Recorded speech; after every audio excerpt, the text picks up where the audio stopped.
Good afternoon, everyone. Welcome to Family Time. I'm your host, Crystal's Daily. Now, Happy New Year to you all. This is my first show hosting since the start of the new year, and what a pleasure it is to be serving you and to giving you all the discussions and the talks and all the information that you have come to know and love of Family Time. And of course, we always give it to you. Your issues, your families from your communities globally. We are here to share on the topics that affect families everywhere and from every walk of life. Of course, Family Time is produced by Family Life Ministries, and our aim is to enable healthy families. We'll never stop aiming to do that. And of course, we believe that this will lead to healthy nations. So stay with us and please join in. Again, I'm Crystal Daly.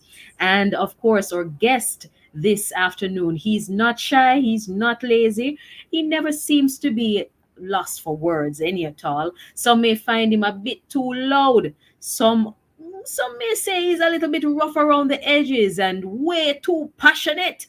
But what do they really know? This evening, we're going to attempt to go beyond the man we see and hear on the microphone, whether it be on the pulpit or in a studio.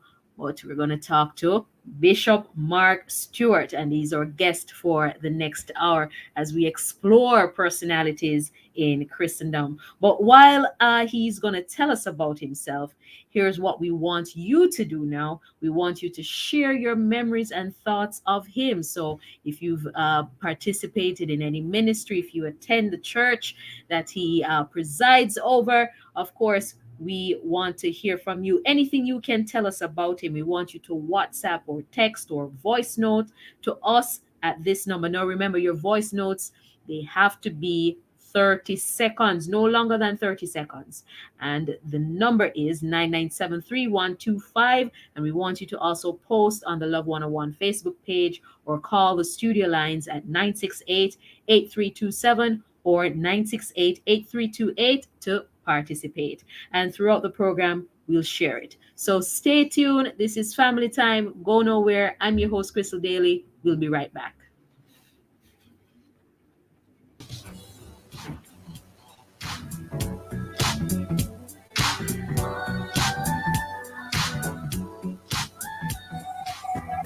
This Tuesday, January 11, The Rock, with host Reverend Harold Steve Blair, will continue the series on the fruit of the Spirit and look at the topic, patience. The Rock, with guests Pastor Dion Lindo Witter and Pastor Rodney Valentine, will talk about patience. Do you know anyone so anxious they break the line or is always in a rush? Just moving too fast. What does the Bible say about being patient? Why is it a fruit of the Spirit? We will talk all things patience Tuesday, January 11 at 10 a.m. right here on the family station Love 101.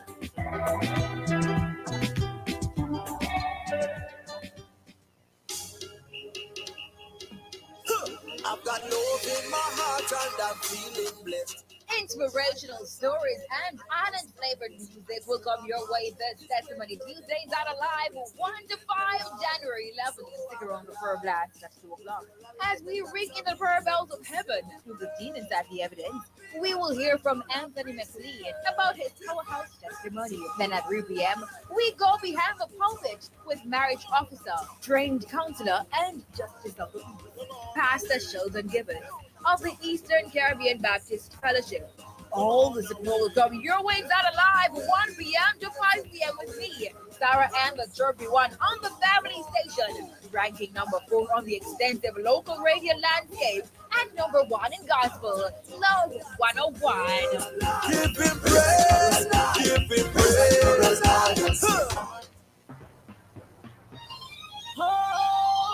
The mailbox resumes this Wednesday, January 12th, here on the Family Station. Tune in to the program designed for men, hosted by men, with guests who are men, as we take a look at dollars and cents. Do you think women set and accomplish their goals more than men? What's the relationship between a man's goals and his money? And what are some things men should avoid doing in 2022? Join us as we discuss this and more in the mailbox, the first for the new year. This Wednesday, January 12th at 5:30 p.m. with hosts Kevin Bailey and Courtney Morrison, with guests Jaquan Gamble, financial advisor, and Delison Charles, certified life coach and behavioral therapist. And it will be happening here on Love 101, the family station. We ever run them out when they got man them there. No matter what they look and it's on them there. Don't know the times when they on them there. All of the look and make me fuck them.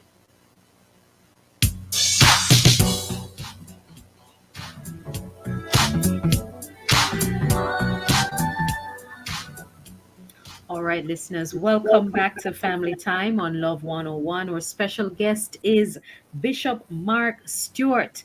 Do you know him? May we ask you to share with us your memories and thoughts of him, anything you can tell us about him. You may WhatsApp your text and voice notes. And of course, your voice notes should not be longer than 30 seconds. Do so to this number 9973125. Post on the Love 101 Facebook page or call the studio lines at 876-968-8327 or 968-8328 to participate. And throughout the program, we'll share it. The Reverend Prophet Mark Stewart is the founder and bishop of the Jamaica Restoration Breakthrough Prayer Healing Deliverance Ministries. Woo! Located in Mandeville, Clarendon, St. Elizabeth, Portmore, and the UK. He's also the host of the Breakthrough Deliverance Hour on other stations. Yes, that Mark Stewart, MCM1 we attack. Prophet Mark Stewart is an end time prophet. So this man will tell you what the Lord has in store and what is to come.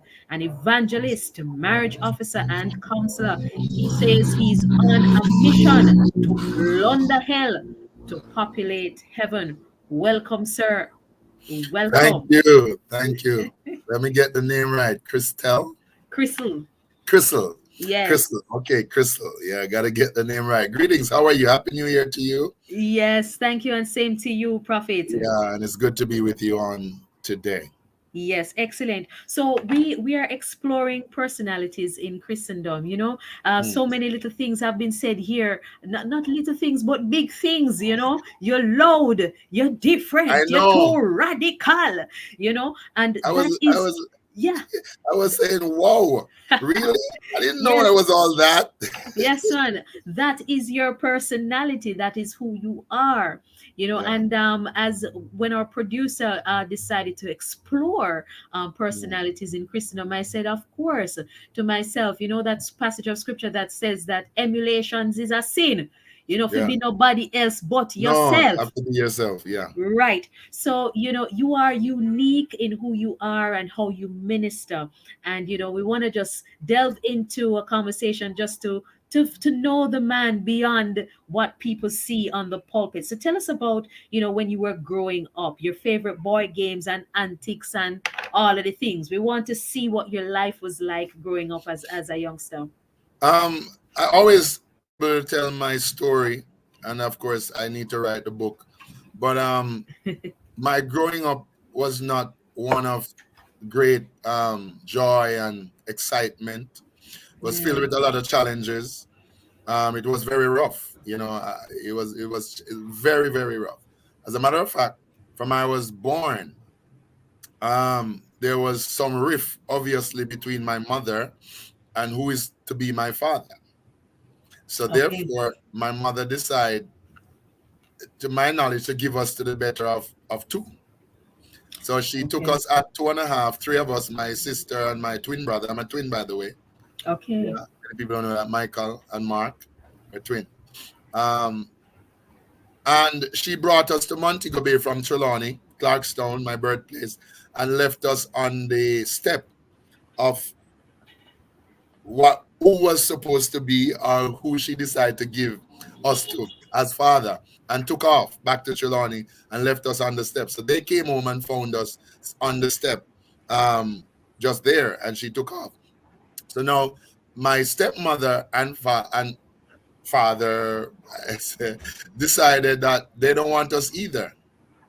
So by the next day, my stepmother brought us to Anova, where she was asking her parents to take us because now nobody wants us. So Right. the step grandfather said, I raised too much. I don't want no more pit in here. No more, the worst enough with them. No more trouble.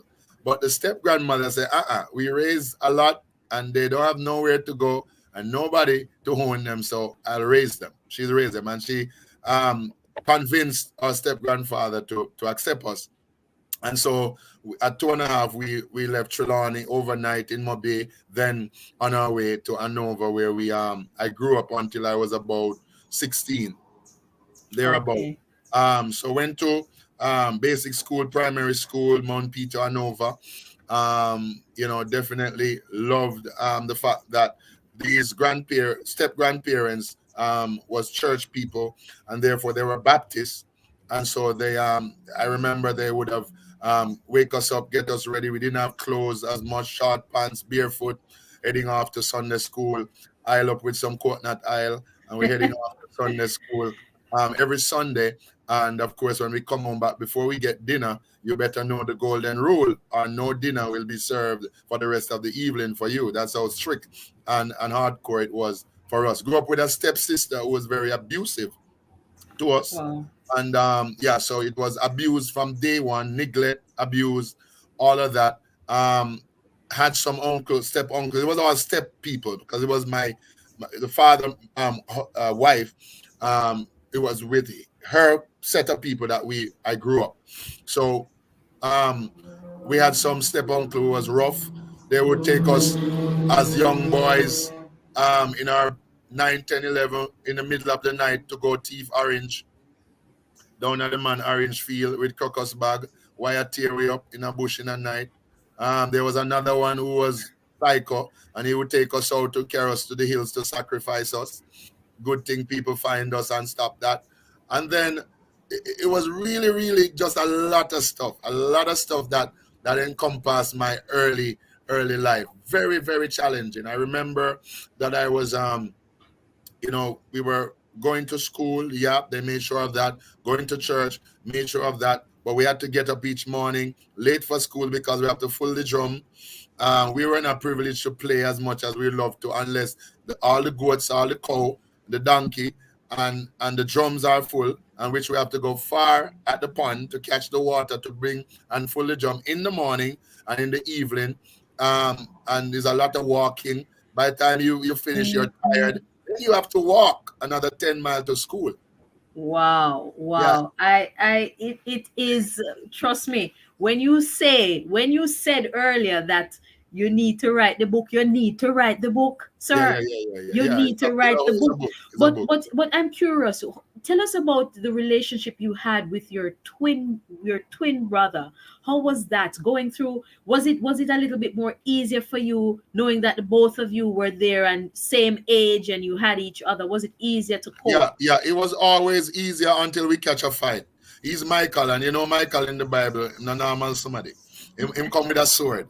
So Yes. whenever we catch a fight, I better run because him not stop till him hurt me. So I got to get out of his way fast. But apart from when we have our mishaps, we're always good together. He loves me dearly, even to this day. I think he loves me more than I do because he's selfless when he comes on to me, and he will literally just, if I don't call him, talk to him, he get upset because he's saying, "You're my one brother," and and he get overly excited. I said, just calm down, man. We're busy people. We're big people. We'll soon touch base. But he's very passionate about me even now, and we are very close, knit together. And we have a sister who is in USA, but I will tell you later on down how we got separated when things got really challenging. When we leave from Hanover back to Montego Bay to live with our stepmother and father, that's when it was hell on earth.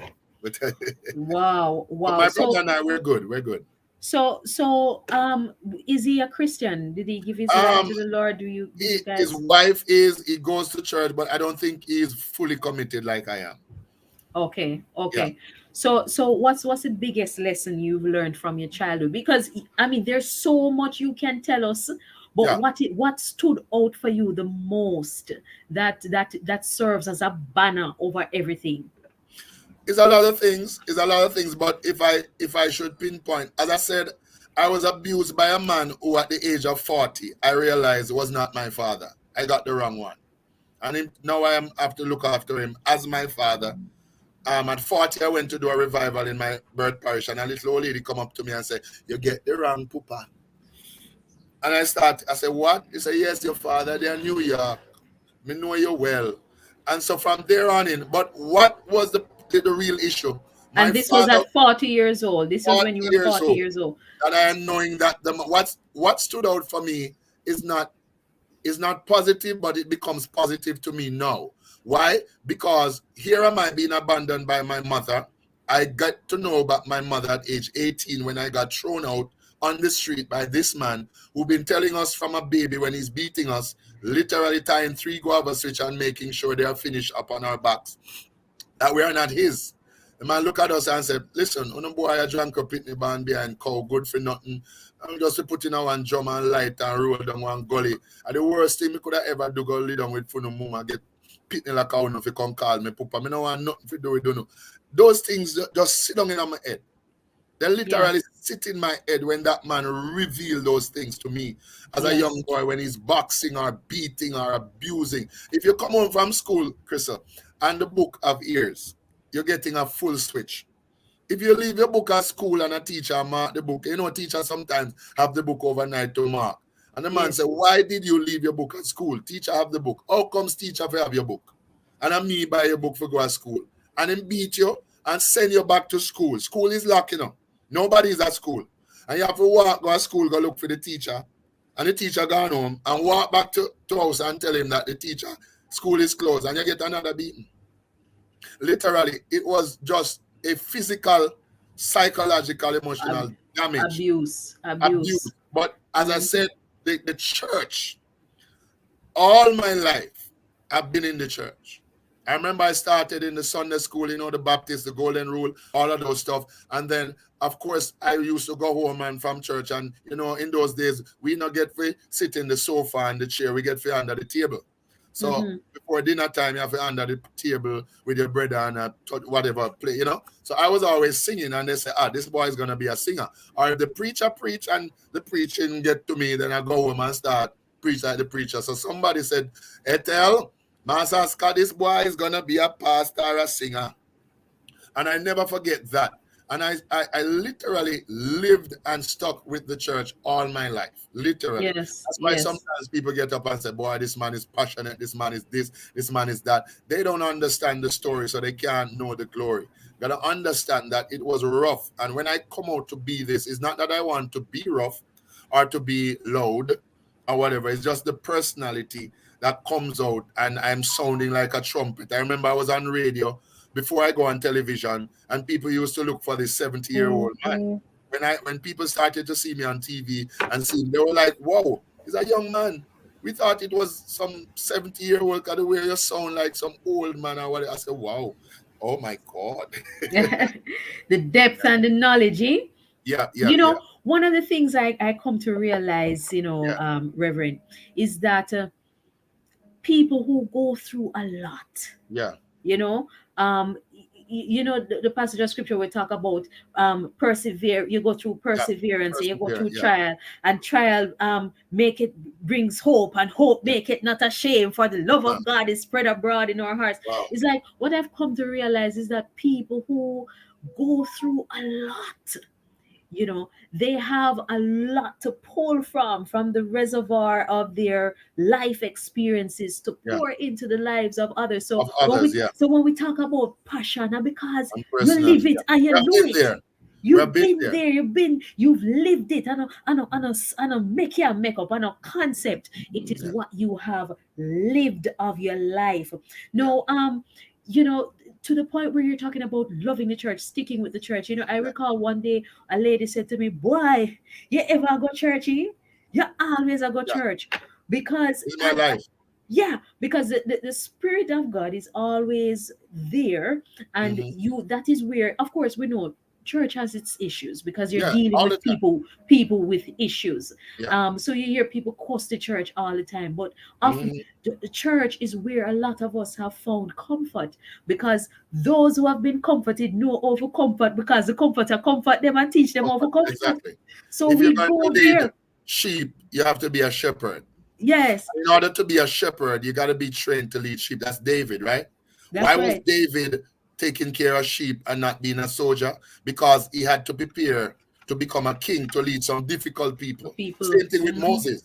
Moses was trained to take care of Jethro's sheep because he was going to lead a difficult Israel who behave like sheep in a pasture. Yes, So the yes. training is a preparation for the reigning. That's right. That's right. I want you to hold that point for Yeah, me, Reverend. The training is the preparation for the reigning. I yeah. like that. I like that. Now we're speaking to Reverend Mark Stewart, founder and bishop of the Jamaica Restoration Breakthrough Prayer Healing Deliverance Ministries. And I hope you haven't forgotten that you need to share with us your memories and thoughts on him. So, how do you know him? What makes him special in your sight? What's the most memorable and personal moment with him you can share with us? What words describe him most? WhatsApp and text or send your voice notes no longer than 30 seconds to 876-997-3125 or post on the Love 101 Facebook page or via YouTube. Also, you may call our studio lines at 968-8327 or 968-8328 to participate. Also, you're encouraged to friend us. Befriend us, man, on Facebook. That's the FLM Family Life Ministries Facebook page. And we're also on Instagram at FLMJA. And subscribe to our YouTube channel, Family Life Ministries, FLMJA. The numbers for FLM's head office are 920-1034, 926-8101. The time is now 5:52. That's 8 minutes to the hour of 6. We're going to take a break. Stay tuned. We're still with Reverend here, Reverend Mark Stewart. We're hearing about his life and seeing a little bit more about his personality. This is Family Time.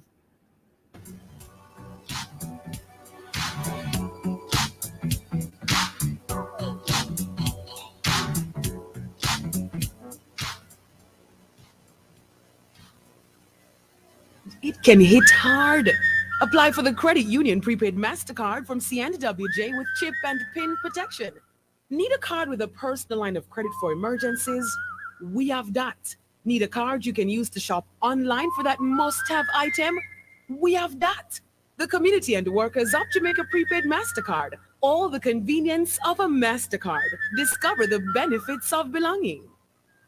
Planning to sit the May-June CXC exams privately? Register with Overseas Examinations Commission before the late registration deadline, Friday, January 21. Visit our Kingston office or Montego Bay office to complete your application form or send an email to help@overseasexams.org.jm. Follow our social media pages at Overseas Exams for more details. Remember, if you plan to sit the May-June CXC exams privately, the late registration deadline is January 21.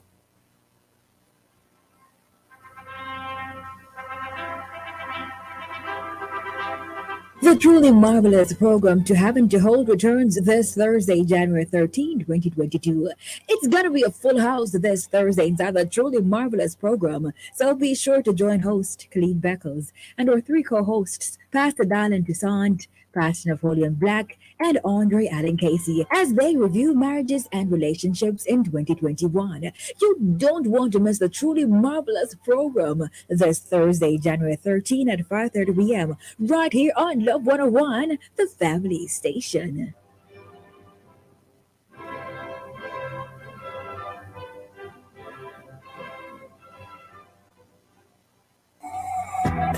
This Tuesday, January 11, The Rock, with host Reverend Harold Steve Blair, will continue the series on the fruit of the Spirit and look at the topic, patience. The Rock, with guests Pastor Dion Lindo Witter and Pastor Rodney Valentine, will talk about patience.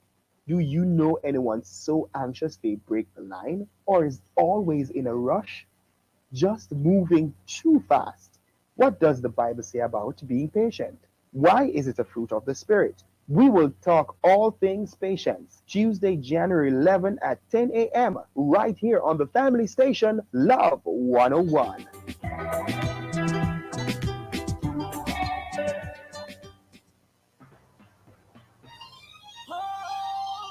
The mailbox resumes this Wednesday, January 12, here on the family station. Tune in to the program designed for men, hosted by men with guests who are men, as we take a look at dollars and cents. Do you think women set and accomplish their goals more than men? What's the relationship between a man's goals and his money? And what are some things men should avoid doing in 2022? Join us as we discuss this and more in the mailbox, the first for the new year, this Wednesday, January 12 at 5:30 p.m. with hosts Kevin Bailey and Courtney Morrison, with guests Jaquan Gamble, financial advisor, and Delison Charles, certified life coach and behavioral therapist. And it will be happening here on Love 101, the family station.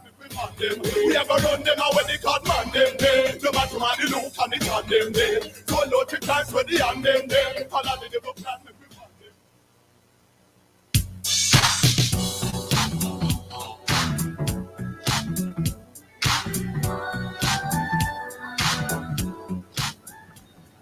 Welcome back, listeners. You've been listening to Family Time, and I'm your host, Crystal Daly. We're talking to a famous personality. We have to be careful how we use the word famous. We're talking about a well known, a powerhouse in Christendom, well known personality, Reverend Prophet Mark Stewart. And we're talking about his life, and he's sharing with us his background and what has shaped him to be the passionate, unapologetic Christian that he is and that we've known him to be. Now, we have two voice notes, and we're going to allow studio to play those two voice notes just to hear what persons have to say about Prophet Mark Stewart.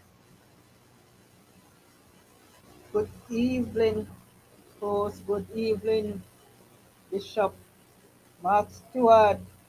Wow, each time I hear you speak about how your stepfather treated you and what you have gone through, each time I hear you speak about it, boy, my heart goes out to you. But see, you become a great man. I am so proud of you. God bless you and keep you. Yeah, man. Just hold on because if you've been through that, you will be through anything else. God bless you. Have a good evening.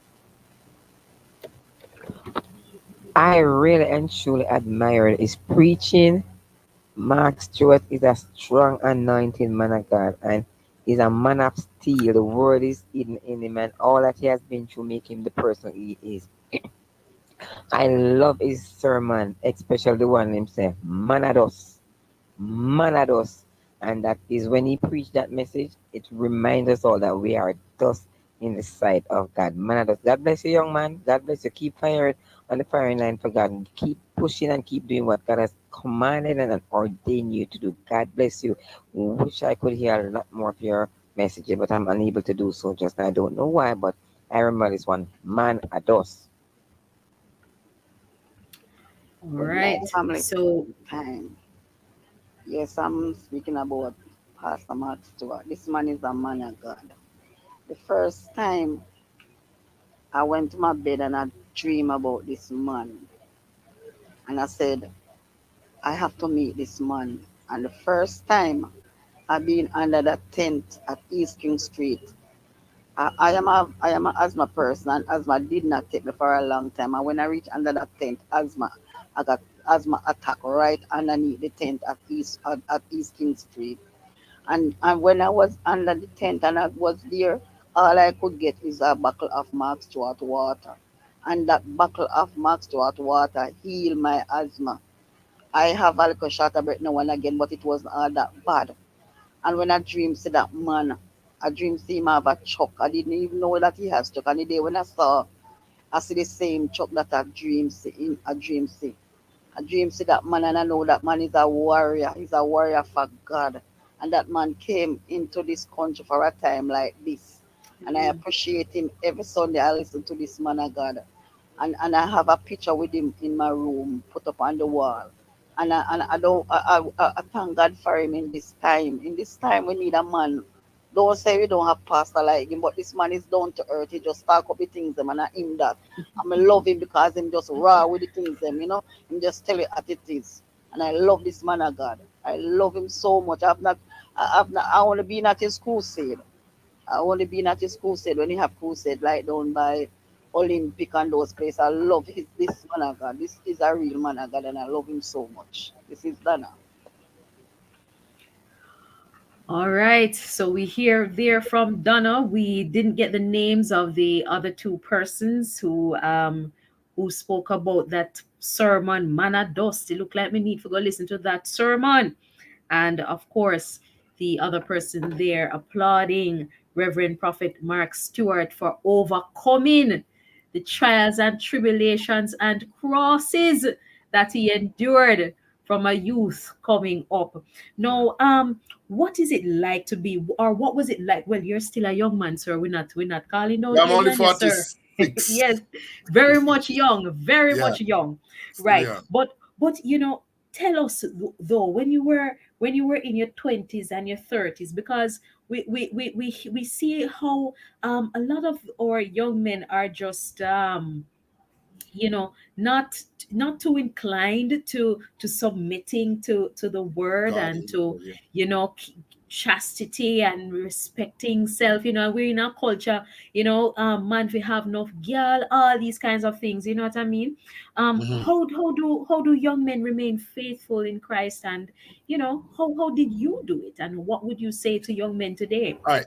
Yeah, it goes back again. It's just pure testimony. I was when I got to Montego Bay, as I told you, I left Anova, came to back to my at age 18, 17, and that was when I graduated from high school. Then my stepmother took us back at her house finally in Montego Bay, but it was for slavery. She wanted somebody to wash, cook, clean, iron, wash a car, do all those things in a suburb in a Montego Bay, Mount Salem area. So we were going, I think, yeah, 17. So by the time we graduated, we were living with her. And as I said, it was hell on earth. The abuse, literally, it was literally sitting in a corner crying and cannot shed the tears because you get more lick if the tears or the sound get too loud, and we were abused in order as slave to do things like when I become 18, I was going to work experience at the hotel. After that you go to work experience, and then the hotel will decide if you're a good worker there. Sometimes as a good student they call you back. So I was fortunate to do foods, and I went to the hotel, and when I finished my intern time, they called me back and wanted me to come and work. This woman would literally take when I should take my envelope. I can't touch it. So she take the envelope, she gives you the silver to throw at church. And Monday morning when you're going back to work, you walk 10 miles to catch the hotel bus and walk the 10-mile back without any fear. She said, I want to get back all the money that I spend on you going to school because you not enough for me. So I want back everything I'm spend per uno. Literally. So the abuse like that was literally just too much. But at 18, going to church with her and getting involved in the life of the church. I love music at the time. So I started, I was part of the United Church. I was in Montego Bay, big cathedral stuff. No, they have the pipe organ, no drum set, none of those stuff. Eventually, I became the spiritual director for the young people, and I decided that we're going to put music in the church. The first time we played the drum, every member caught their ears. I turned on the drum, boy, put it back, because they're not used to it. But I love music, and because I started on the tambourine, then I started on the drum set, then I became the worship leader and all of those things. Because as you said, when you're growing up as a young man and you have a passion for God and church, this is what you become, Mark Stewart. Literally, it makes you this kind of a person when you stick to it. So at age 18 now, my stepmother and father said, listen, you're not going to church today with pastor because they build a new church. Pastor wanted me to go with him to do praise and worship at the new church. And my stepmother said, no, you can't go. Come home. We have clothes to wash, coat not to cut up, this for do, that for do, you can't go. So what I did, I disobeyed, didn't tell the pastor that she don't want me to come, and I went with him. And so when I came home after service at age 18, my stepmother and father gave me my last Sunday dinner, pack a little bag with one suit of clothes, and put me out on the streets of Mount Salem, Montego Bay, for going to church to do praise and worship with the pastor. Literally, I was put out. And so I after I was put out, I called the pastor. I walked to his house about 15 miles because they didn't give me any money. So I had to walk. And then when I got to the pastor said, wow, he tried to call her. She run her own story. not coming back, don't want him back, disobedient, that kind of stuff. He put me up for 3 days and then tell me his helper is coming, I have to leave. So Oh wow. there's a sound. So I end up now have to leave. Another member put me up for 3 days again, tell me, oh, the helper is coming, you have to leave. So So now the so church abandoned me. yes. So where were your Literally. where was your brother, Michael, and your sister My during brother all was this? with her, was there still. My sister had left previously because she ran away back to her and find her mother and was with her mother. She came back for her passport when she got an overseas program, and our father, who was supposed to be her father, told her his one daughter, if she wants the passport, his wife said she has to buy it, she has to pay for it. And so she took off and reported it lost, got a new one, went overseas, and that's it. Never came back, don't want to have nothing to do with them, cut them off clean. And that was it for our sister. But my brother was there. And after I settled down and got somewhere working, got somewhere to live, start paying rent stuff, I went for him and I took him with me. I just show up one day and say, I come for my brother, because they were locking him outside. He wants to use the toilet. He wants to defecate or urinate. And he cannot go to the bathroom because in those areas, you can't call the neighbor and say you want to use the bathroom. So when they're going out, they lock him outside. And he could not get to use any latrine until they return. That's how serious it was. And I couldn't have my brother living under that. So I actually went for him and took him with me. And he was living with me until he got married and moved out. Oh wow, wow. uh, I'm lost for words to even Yeah. comment on some of these things. But one of the things, and perhaps our producer is hearing us. Perhaps we need to explore this a little bit more. Often, There's a lot. this is the story of a lot of Jamaicans: the Yeah. emotional abuse, the psychological abuse, Yeah. the manipulation. You imagine this young lady your sister wanting to progress in life. She's being Yeah. told you have to buy your passport. You have to You know buy what it I back mean? from a The man le- who's supposed to be her father. yes, Her father. the level of hurt, pain, and Yeah. resentment. We are thankful that you were able to find the Lord. Yeah. So what do you see as your responsibility and as a role and your role as a Christian man? No, you've always been around the church, but Yeah. after you answer that question, something else came to me, and I just don't want to lose Yeah. it. We want to Okay. know too, what was your first encounter with God? Because a lot of people have been going Okay. to church from they were children, and a lot of people go to church and have God as a concept, and Yeah. they've never encountered God before. So we want to hear about your encounter with God, for make you say to yourself, say you know, say Jesus, they come Me have from to the earth serve for God. real. Me have All to right. serve So him. if I answer that first, I was supposed to die 4 times. Mm. 3 accidents. One time I jump off in the sea. I jump on steels. A young man died the same place. Steel run all over him. I ran and jumped the same place. Some young men on the hill look at me and say, boy, what you just do? Jump there, sir? Them say, when the water cycle, go back and look. When I went back and looked, there was nowhere there where steel was not supposed to run through my belly, my head, my everywhere. And I only came out with scratches on my hand and my belly. Then I crashed 3 times. One time as about 12, 13. I still have that scar. And I think every time I testify about it, I said, this scar is the only one that did not move off my leg. Why? As a reminder that God had delivered me. There was this bus they call a duppy bus where drank a pitch pan and lizard in a upper country. And one Sunday evening, I was going to evening service and I hopped the bus and fell off the bus and the wheel ran over my foot. Almost ran over me and killed me. And that moment, at that age, when I sat in the church with the pain and everything, I knew by then that I was saved by God. The last accident, real accident I had, was I was going to studio one morning and there was 2 black cows. There's some people that really wanted me out, wanted me dead, literally. There were people who knew about it, knew the setup, knew what was going to happen. They told me after.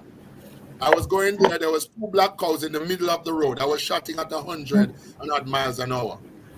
There was 1 cow in the driving lane, and there was Yes. 1 cow behind the other cow. There was a vehicle coming on the opposite direction. If I swing to the vehicle, I'm going to crash in the vehicle. If I hit the cow is too big, it's going to flip the vehicle. That's it for me. You know, many people, when cow flip that vehicle, it's done. Mm-hmm. So I heard literally the voice said swing between. So at 100 and odd miles an hour, I swung between the two cows. Then when I went between them, I tried to get back on the road. Trying to get back on the road, the vehicle flipped because it was like the high Prado, you know, one of those vehicles. It flipped about 3 times and go back in the opposite direction on the opposite side of the road. Now everything in the vehicle, the overhead screen, the front screen, the side glasses, everything shattered. Everything. I had bottles of muscadine juice, which was like those those liter bottles. Yes. All of those mashed up. My phone was in 3 pieces outside. My Bible, everything was scattered. The vehicle was a total wreck. I came out of that without a scratch. The people came looking, the police come looking and said, which morgue we must go, or which hospital? I said, I'm the driver. They said, no, you cannot be the driver for this vehicle. I said, I'm the driver. They said, oh, you get out. There's a man, the man who was coming stopped, and he was coming to pull out a dead man. When he came, I was already out standing beside the vehicle. I know when I was gonna hit the tarmac, the ground of the concrete, I heard the voice said again, shift. And I hold on to the steering. When I saw my face getting ready to hit the ground on the road, I heard swing and shift, and I just hold on tight, and I swung back like that and fall back in the seat. It was all but God. Everybody said there's no way a man could come out of that without. The police spent a whole day trying to figure out, how did I come out of that accident without a scratch? That must be God. And that's why I know I cannot backslide. I cannot do what other preachers do. I cannot compromise what God has entrusted in me. It could be Michael. None of my other siblings are where I'm at.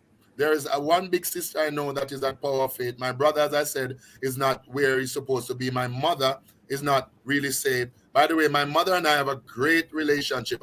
You can't do nothing wrong. I'm the best to my mother. She called me her pastor son. I prayed I was going to build a house for her.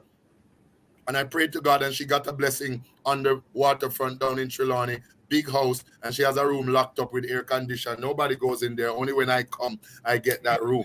My mother makes me this best sorrel, everything. So we have a good relationship. Knowing her at 18, getting to hear the story. She had 10 of us, and she decided, listen, I need to give somebody. I can't manage. So she gave us to the best man. As I said, at 40, I realized it was the wrong man. And this man, knowing that he was not sure we were his, he abused everything to prove to us that, hey, I'm not your father. But now, I have him like a baby. He has Alzheimer's. And I'm the one for many years now who's looking after him. He threw me out, literally put me out. And the house that he put me out of, I had to go rescue him, pay his rent to live there. And then when they put him out, I had to go and rescue him and take him in. Yes, look at God. Talk about redemption. Talk about forgiveness. Talk about love. Yeah. Talk about covering issues, covering sin with love. You talk about that. So, how do you? Well, I have two things. How do you shine your light daily? What are some of the challenges you encounter? Because you're a man. While we know you're anointed, you're called, you are a man. What are some of the challenges you encounter? Any point in time you say, boy, God, take this cup. Hey. Like Jesus, we all say that. We all say that. No, literally, we all have struggles. Like Paul, like David, like everybody. There's strengths and there's weakness. Only Jesus was perfect. None of us. And anybody get up and say, boy, I'm a perfect man of God. We all have our mishaps. We all have to live on repentance ground. We all have to ask God to clean, forgive, because we all do things at times that is not lined up with the will and purpose of God. And many times, if we be honest with ourselves, we're guilty of that, many of us. But the reality is, I've made a pledge. I will never backslide. Never backslide, despite the challenges. I love family. I love my family. Love the church family. I love people. I'm a people person. If people around me try to get me away from people, me and them in a trouble. Like Jesus suffered the little children to come unto me, and do not stop the woman, the Canaanite woman, who is desperately in need of a deliverance. What I always say, I'm carrying the Jesus ministry. Not Yes. like at times, not love, trying to throw me out of town, try to hurt me, kill me. They call me Obia man, running over church, whatever. These things don't matter to me anymore because my testimony is my test. And I know where God has taken me from. So I cherish family life, children, wife. I try hard to make sure that I stay in the straight and narrow. There's always the temptation, there's always the challenge. Then the biggest problem is church people. Master, me dear, let me tell you something. To be where I am and to lead people, me know what Moses feel like. Me know what Moses go through. Me know the struggles because I tell people all the time, I told my church, I would rather be an evangelist going up and down than being a full-time pastor, which I always have to be because I love the job. I love what I do. If young men, young women, if you come to Christianity and you don't love it, you're going to backslide. You're going to go. If you don't find something to do in Christianity like you are doing, I am doing, find your purpose. Know what it is. As a young man, I was singing. We had a singing group. I knew I had the preaching. So I started looking at ways how I can minister. So I grew from a youth leader, spiritual leader, lay pastor, to a pastor, to a, with us regional director. I was moving up the ranks in the church. Literally. I see some people get up today and say them a bishop, them a prophet, them buy the title and them have it, but nothing behind it to prove that I am authentic, I am real, and God is the one who has called me to be at this place. Anytime you are confident that God has called you to this place, you're untouchable, uncontrollable, uncontainable, irresistible. It's all glory. So you can do so many things. Yes. Can you sing? I'm a great singer, I think. Right now, I'm getting ready to put some songs together. I just did some for Christmas, but it was too late. And I'm gonna make sure to do it early next year. But I love singing. I don't make like write songs or stuff, but singing is my hobby, my passion. Cooking and singing, preaching, those are my passion. I live for those things. Live for Yes, those. yes.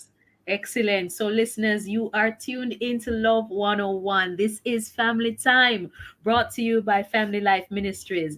FLM provides counseling for people with all kinds of challenges from all walks of life. Listen out to our numbers in Kingston and Portmore at the end of the program. Remember, we are Facebook and YouTube live. So, tune into the program via the Love 101 Facebook page or on our YouTube channel. Of course, we're talking to Bishop Mark Stewart, the man of passion, right? He's our special guest. Mark is many things to lots of people and entities, but when he's alone and by himself, what goes through his head about himself and his family and his relationship with God? Who is Mark to himself and what does he really think about family, about his Christian path? So far, we've been hearing a lot about his background, what has shaped him, how good God has been to him, and how convinced he is of his call and purpose in Christendom. And the discussion can't stop. Me can't wait for reach to this other section where we're gonna ask you about some 5 tips about career, marriage, family, and so on. Me can't wait to hear you, but me just hurry up and get these questions Yeah. out the way so we Yeah. can get to that segment. So tell us about your wife and family. You mentioned your wife, earlier. Just tell us a little bit about family life as a man of God, because a lot of people, we hear about marriages falling apart whenever there's a powerful minister. You hear of the marriage, something happening with the marriage, and to me, marriage is ministry. So share with us how you manage and handle So that as a man of God. yeah, so I met my wife in Montego Bay at the church I was telling you that I got shown out for going to, and it's been 23 years, um, and it's been great.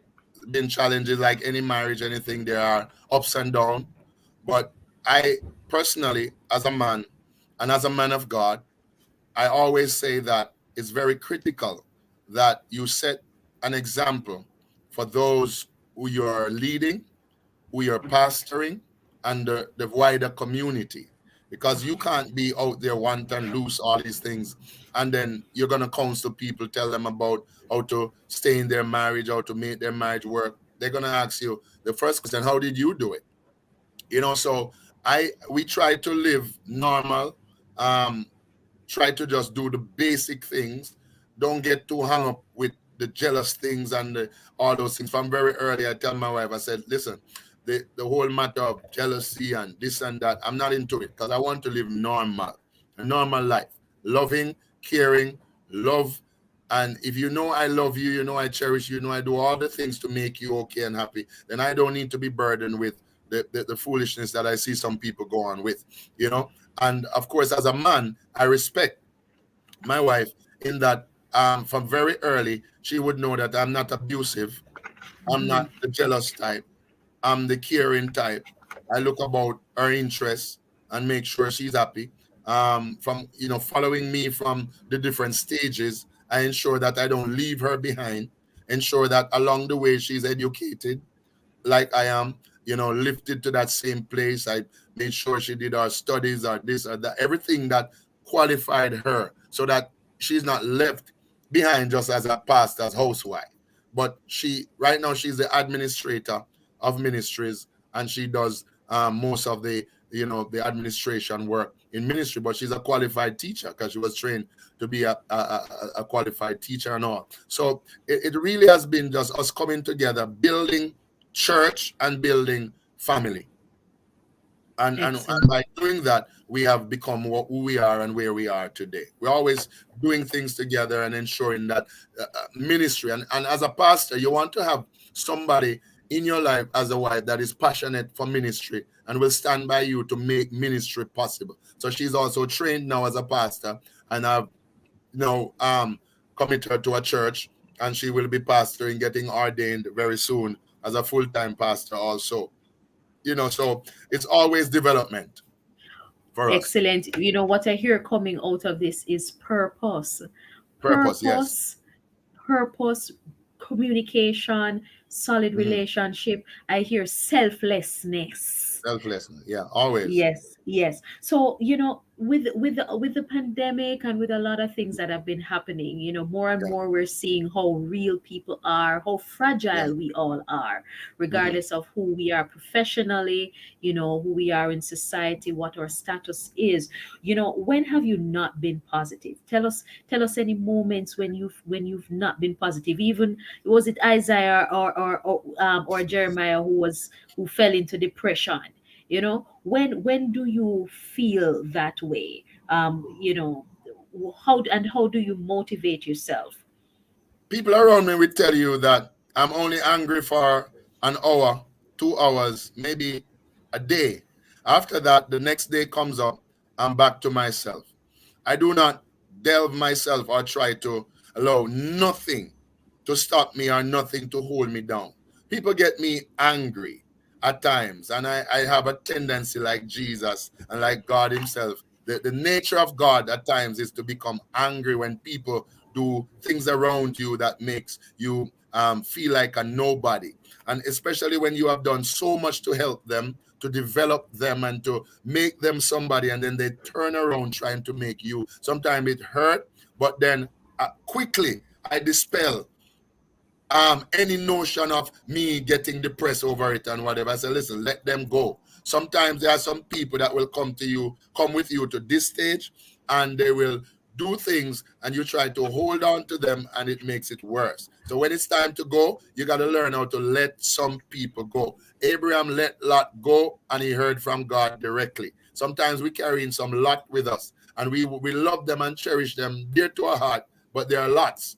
They're always quarreling, always giving you trouble, until you learn to let them go and trust God and listen to God to find new persons. And God always send new, gifted people. I've raised up many pastors have come to me as a young pastor with nothing, coming from nowhere.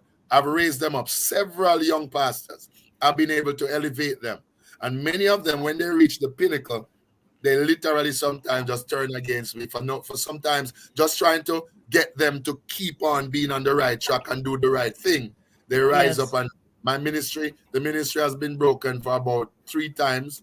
three of our churches but split because you tried to direct people, lead them, guide them, and they just split the church, mash up the thing and gone, and thought we were not coming back. But God, as I say, when you're unstoppable, you know how to rebuild, refashion, and come again. And that is why I know must be God. Excellent, excellent. We like that. We like that nugget of truth, because Yeah. we do know that many a times as ministers, you do come up with challenges. Moses Any faced it with challenges with inside, Aaron internal. and Miriam. You know, Yeah. if it happened to them, of If course, we're you gonna would have walk the same Jesus, path. Jesus and the It happened. disciples, Indeed, indeed. So Judas, we're gonna Thomas, Peter. all of them. Yeah. We're going to take a quick break. And after we Yeah. take this break, we're going to come back and we're going to wrap up as you share with us, continuously your points. We're going to get some points from you to take us through for the rest of 2022, as we've been hearing from Prophet Mark Stewart, just delving into his personality a little bit more. This is Family Time, brought to you by Family Life Ministries. Of course, FLM provides counseling for people with all kinds of challenges from all walks of life. Listen out to our numbers for our numbers in Kingston and Portmore at the end of this program. This evening, we're talking with Prophet Mark Stewart, and we're talking about personality in Christendom. This is Family Time. We're taking a quick break. We'll be right back.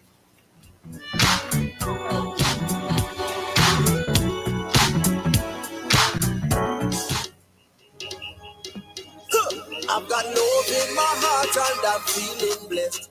Inspirational stories and island flavored music will come your way this Testimony Tuesdays are alive 1 to 5 January 11th. Stick around for a blast. That's 2 o'clock.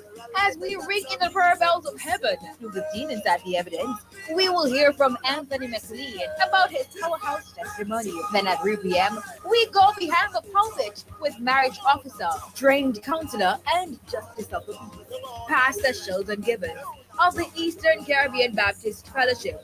All this and more will come your way out alive 1 p.m. to 5 p.m. with me, Sarah Ann, the Chirpy One, on the Family Station, ranking number 4 on the extensive local radio landscape and number 1 in gospel, Love 101. Give him praise, give him praise.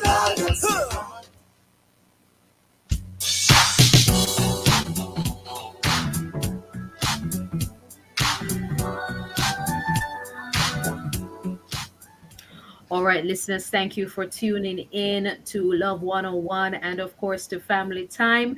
Family Time is produced by Family Life Ministries. Of course, you can contact our offices in Portmore at 117 Cecile Avenue. You may call the office at 939-7917 or our head office at 920-1034 or 926-8101, and we will connect you with a counselor. Remember, if you know someone who would like counseling, or if they're dealing with any issue in a family or a relationship or just everyday life, please contact Family Life Ministries and we will connect you with a counselor. Note that appointments can only be made by calling the offices. Otherwise, to keep you up to date on what's happening, you may follow us on Facebook at FLM, and that's Family Life Ministries. On Instagram, that's FLMJA, and subscribe to our YouTube channel. Now, we've been talking to Bishop Mark Stewart, and of course, we are going to just highlight here our passage of scripture for today, just before we get a word from Prophet Stewart before we close out today's show. And of course, our passage of scripture comes from 2 Corinthians 5, verse 7. For we live by faith and not by sight. So we are coming now to the close of our show, Prophet Stewart. You have given us so much. We need the book, please, sir. You Yeah. need to write the book, I'm and gonna do that.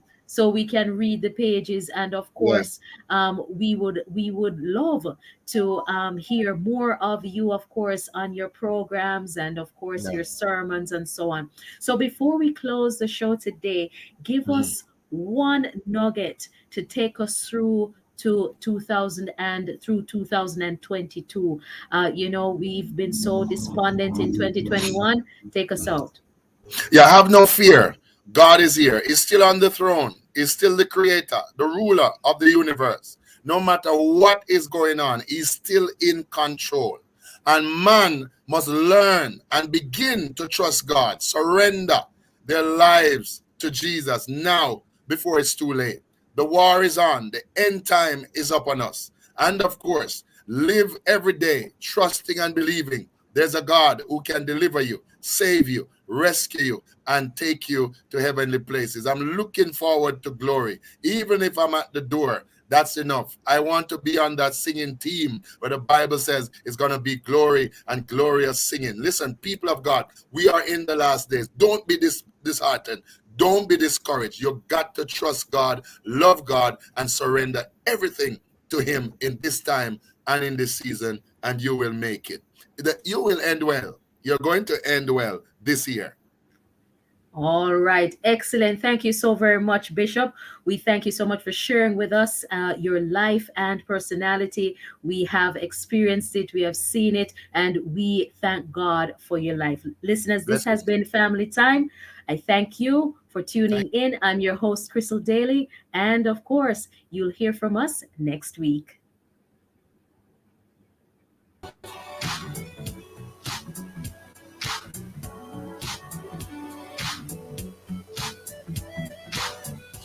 You're tuned to Family Radio Love 101 FM. Thank you for listening to